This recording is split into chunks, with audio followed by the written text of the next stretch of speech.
The agenda to make America healthy again would on the surface seem like a simple one, a matter of nutrition, a matter of observing simple facts and living by very basic principles.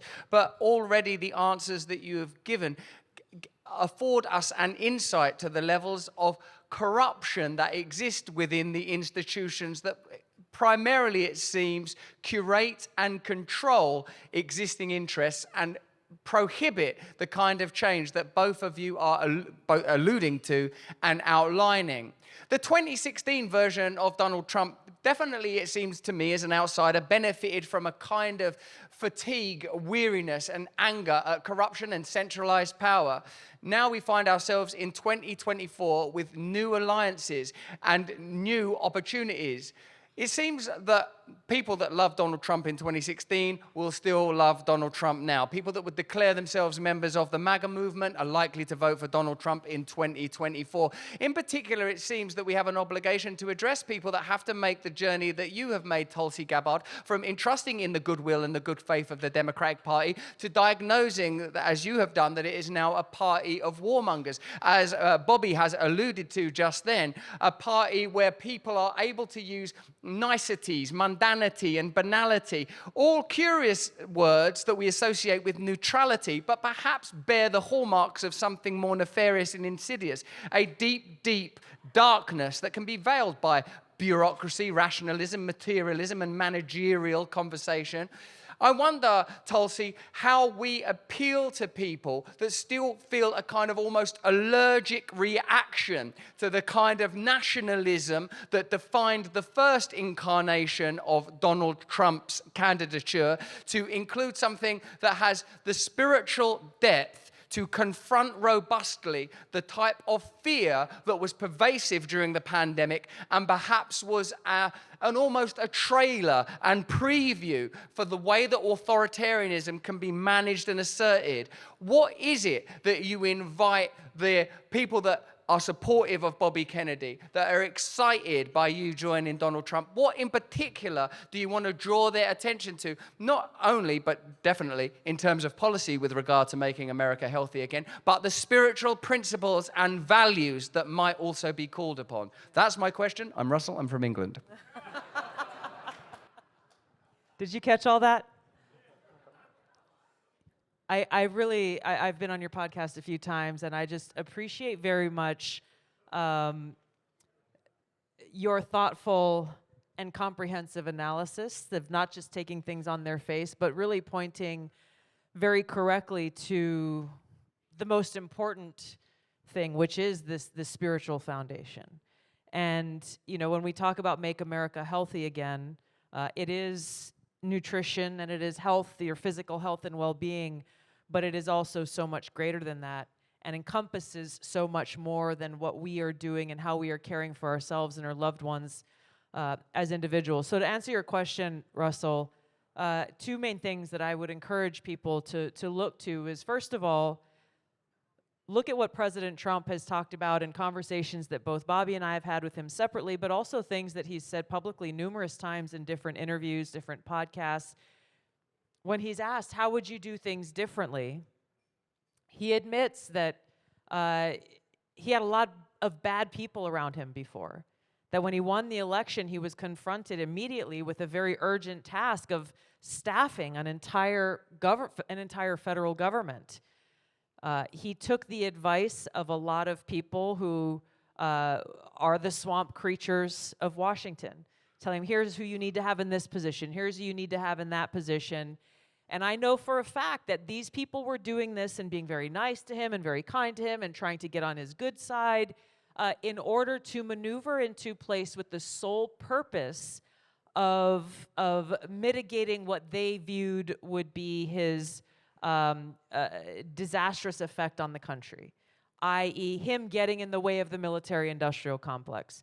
So it was very intentional for people like John Bolton to put themselves in position, like Nikki Haley to put herself in position, and many, many others.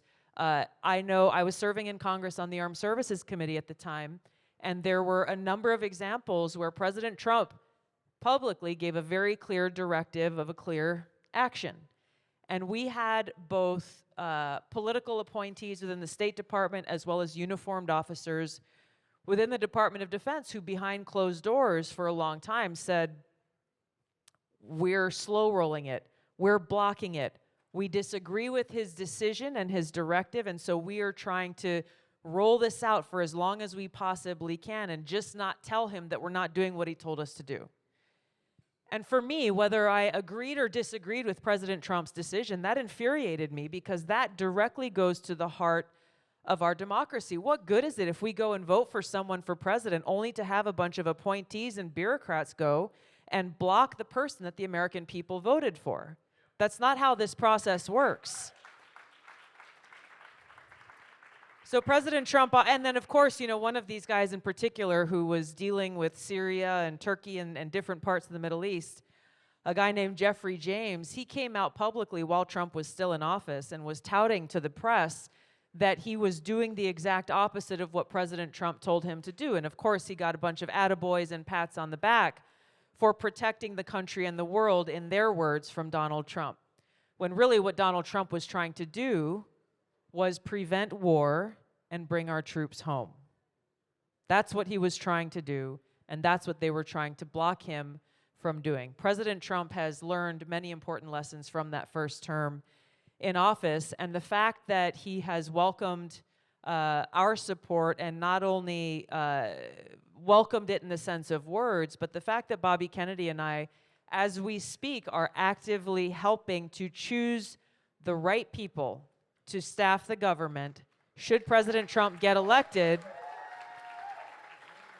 it shows his commitment to making sure that there are people up and down the federal government who are committed to the Constitution and who are committed to putting the interests of the American people first and not worried about what their next job in politics might be, or are they going to get a good gig on some cable TV show, or making the lobbyists happy. We're talking about people who really care and have dedicated their lives to service in their profession and actually making a difference.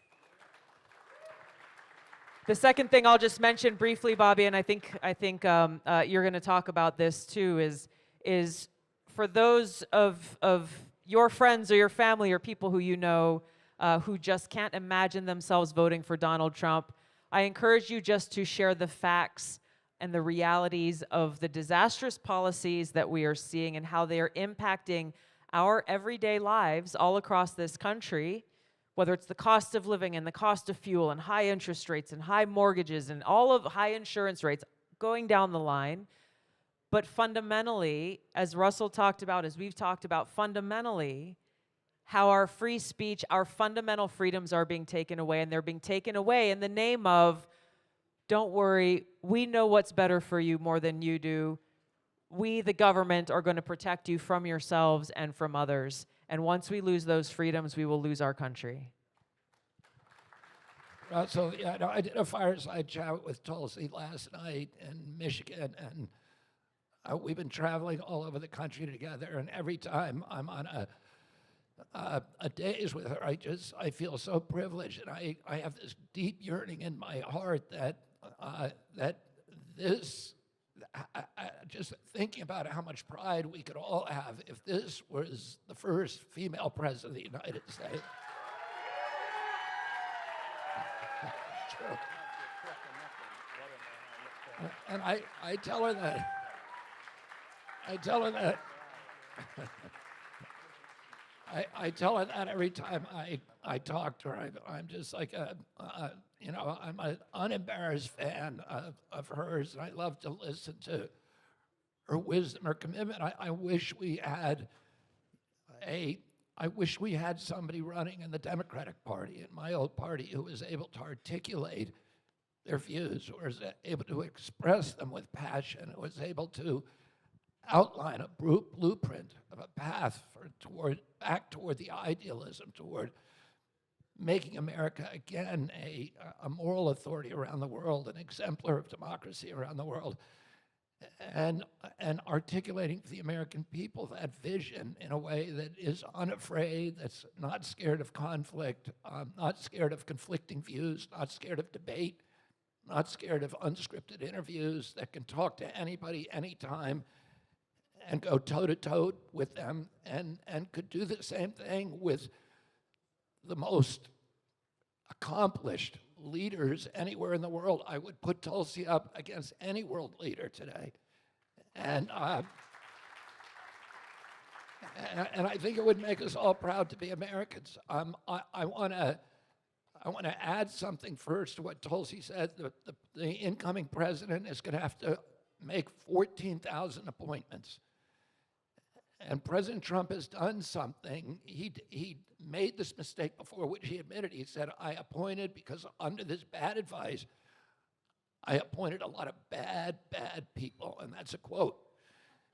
And he said, I'm not going to do that this time. And he's put his money where his mouth is, literally. Normally every transition team in history begins on November 6th, the day after Election Day, and the GAO pays for it, the General Accounting Office. And then you go through the process of your policies and your personnel for the next administration. President Trump, when he came in 2016, told me I had no idea how to govern. I didn't know anything about it, and I took advice from sketchy people. This time he's doing something differently. Instead of relying on GAO, which would make him have to wait till November 6th, he got private donors to contribute money to open up a transition team early, 3 months early. So we're going to have a lot of time to pick this person out. And he kept his word to me by pointing me and Tulsi to that transition team. So we are going to be choosing those 14,000 people who are going to be governing this country. And what President Trump has told us is he's not scared of anybody. He said, I'm not scared of pharma. I'm not scared of any of these big industries. I want to leave a legacy for this country. And one of the key parts of that legacy is to make America healthy again. So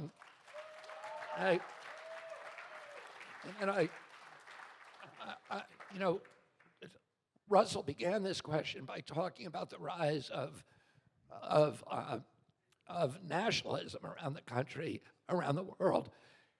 And nationalism, which often gets a bad name, and populism gets a bad name, but those are natural reactions to globalization. And globalization is a project of the Five Eyes, the intelligence agencies, the World Economic Forum, the large corporations who want to commoditize our landscapes, our trade, our children, our health, and to do that globally, to have global centralized control over the globe. And nationalism is a reaction against that. It's for people who say, no, we don't want top-down control. We want democracy. We want bottom-up.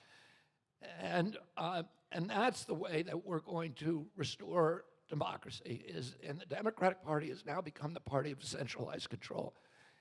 It no longer trusts democracy. It no longer trusts the demos. It doesn't trust elections. It abandoned elections this time around. It rigged the Democratic primary so that only President Biden could win. And then when it became dissatisfied with his leadership, some unseen, unknown individuals imposed a palace coup against President Biden and then appointed their own person, somebody who's never won an election, a national election. And suddenly that person, Kamala Harris, is now the flag bearer, the torchbearer for the party. It's because they don't trust the public, and that's why you need censorship. You have to control what the public thinks by controlling the information they have access to. If you look at all the new evolution of what the Democratic Party has become, it's become the party of centralized control. And that, again, is a project, of a long-term project of the intelligence establishment, the intelligence apparatus.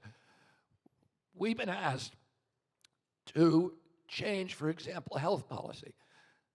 The way that we're going to do that, and military policy, et cetera, but the way that we're going to do that with health policy is by trusting the American people.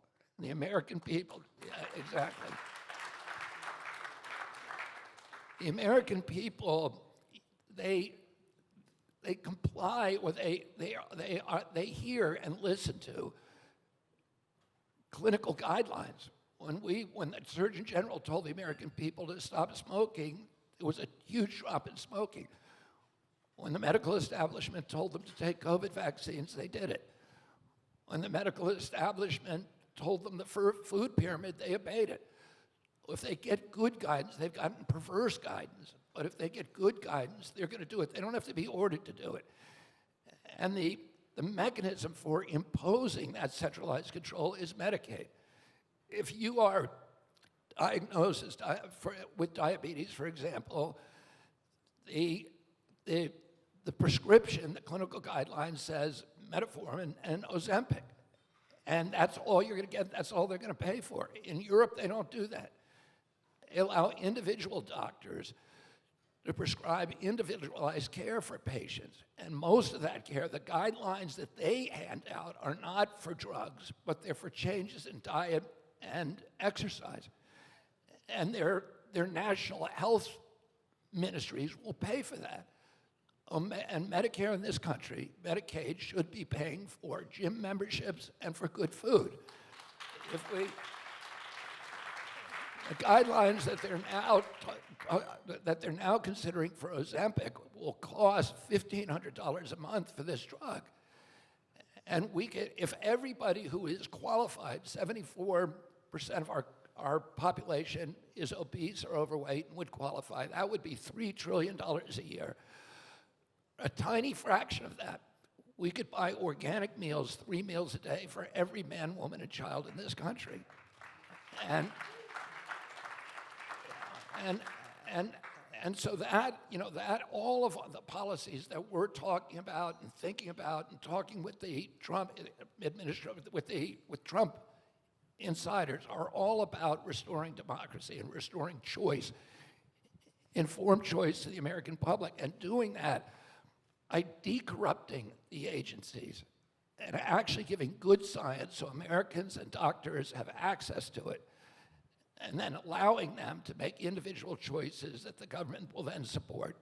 One of the things that you were talking about there that most excited me was the opportunity to clear out the technocracy and bureaucracy and make those appointments yourselves of the 14,000 various managerial positions and government-appointed positions that ultimately direct the way that this country is governed. It seems to me that what's required in a situation like this one is the advance of mavericks. And it appears that American politics in particular could be reshaped not only by Donald Trump, his courage and bravery in spite of the many things that his detractors would say about him, and Elon Musk with the extraordinary and bold moves that he's made in the public space when it comes to free speech, making sure that X, alongside with Rumble, are one of the few spaces where people can communicate openly without fear of censorship. And the addition of the pair of you, Bobby Kennedy, and you, Tulsi Gabbard, to this movement encourages me, because I see that what you are describing when it comes to a managerial movement that manages entire populations into a banalized culture where the world is like a tiled over airport, your every move and interaction carefully controlled and curated. Now remove your shoes, now sit down, ding dong, we've got an announcement, it's for your own good, never think again, never think again. Don't be vivified, libidinized and awakened, stay sedated. I think what you need are vital, powerful people that are unafraid, that have worthwhile, valuable experience in the military, in law, to ensure that these institutions once again are able to make America healthy again.